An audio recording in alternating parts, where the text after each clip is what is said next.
si tu veux, ce que je trouve assez logique, quand tu reçois le travail d'un artiste qui est quand même assez puissant, comme le travail, tout ce qui a été fait autour de Chainsaw Man, il y a cette énergie, cette violence de trait, on a envie de garder ça, ce côté un peu rough, ce côté violent, mais comment le traduire en volume?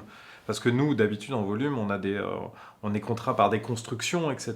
Et donc nous, nos traits de construction, c'est quelque part nos coups d'outils. Donc comment on a réfléchi à cette fabrication avec Clément, c'est de se dire quels sont d'habitude les éléments qu'on essaye de cacher pour les mettre en avant, pour essayer de retranscrire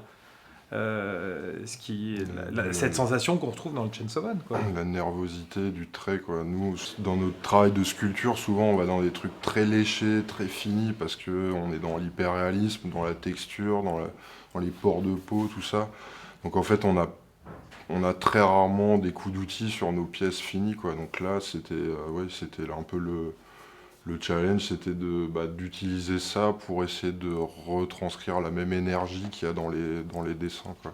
Il y a quelque chose de très cinématographique dans Chainsaw Man. Donc c'est un univers avec lequel on est assez à l'aise. Et ce côté hybride des personnages, le côté monstrueux que ça peut avoir, etc., c'est des univers qui nous parlent énormément, nous, en tant que mecs sur effets spéciaux. Là où c'est d'autant plus intéressant, c'est que c'est la première fois qu'on a un sujet comme ça, c'est-à-dire un homme avec une tête de tronçonneuse, c'est pas du tout européen. Et moi, j'étais super contente de me pencher sur un sujet comme celui-là parce que justement, d'un point de vue créatif, ça nous ouvre des possibilités énormes. Et on a envisagé cette sculpture comme on envisage un effet spécial. C'est-à-dire qu'en gros, comment on pourrait le fabriquer pour rendre réel, mais en respectant cette dimension, on va dire, cinématographique, quoi. C'était très dangereux d'aller chercher dans l'hyperréalisme et d'essayer de retranscrire ça dans une écriture très réaliste avec un truc un peu carrosserie et tout. Et que souvent, c'est là que ça pêche parce que c'est un univers qui s'y prête pas forcément. C'est très graphique, et c'est justement les personnages sont souvent un peu désarticulés. C'est jamais les mêmes proportions, ils s'arrangent vachement pour justement donner beaucoup d'énergie à sa BD. Et du coup, de repasser ça dans un truc hyper réaliste avec vraiment des détails très très techniques, limite, on aurait refait une vraie chaîne de tronçonneuse. À la base, c'était une volonté de faire sortir le personnage d'un mur. Nous, on s'est dit que le plus intéressant, ce serait de faire sortir le personnage de la page, justement, du dessin. Pour moi, personnellement, je pense qu'on partage ce point de vue. Le manga, c'est avant tout du noir et blanc. Et ce noir et blanc, c'est très riche, ce contraste, c'est hyper graphique. Et donc forcément, la mise en couleur, je pense qu'on n'aurait pas respecté l'aspect manga. En général, comme on a l'habitude de travailler ensemble, on sait très bien nos points forts et nos peut-être pas nos points faibles, mais les choses. Enfin, on connaît comment dire, où on est le plus à l'aise, quoi. Donc, tout naturellement, quand on commence un projet comme ça, on dispatche de façon intelligente les choses. Et donc, à partir du moment où il y a ce travail en amont, ce travail de déterminer quelle va être la posture du personnage, après, il faut le fabriquer. Et donc, tout naturellement, moi, j'ai commencé à sculpter le corps et j'ai confié la partie la plus compliquée à Clément parce il sculpte assez vite, il est très bon techniquement et surtout géométriquement parlant. Et donc, il a commencé à s'occuper de la tête et de réfléchir à comment on allait composer ce personnage. Parce que, l'air de rien, ce qui est compliqué, c'est pas uniquement de sculpter le personnage, c'est aussi comment on va l'installer dans le décor. Parce que ce qu'on ne voit pas est aussi important de ce qu'on voit.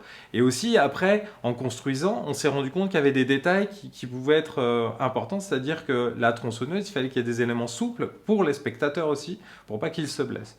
Donc, tout ça, en fin de compte, c'est à la fois c'est très préparé, mais en même temps, c'est en le fabriquant qu'on arrive à structurer ce travail. Au départ, évidemment, moi, pour des raisons purement techniques et administratives, je m'occupe d'une partie simple que je peux gérer en faisant d'autres choses. Et la partie la plus compliquée, je la confie à Clément, parce que je sais que Clément va pouvoir superviser l'ensemble de la chose, parce qu'il va être là du début à la fin. Moi, je vais juste intervenir de temps en temps. Comme c'est du dessin, et que y a beaucoup de choses qui sont très noircies, très suggérées en fait. Donc en fait, il fallait réinterpréter. C'est là où ça prend du temps en fait. C'est que le volume s'est monté assez rapidement. Déjà au bout d'une journée ou deux, il y avait vraiment la forme générale qui était en place.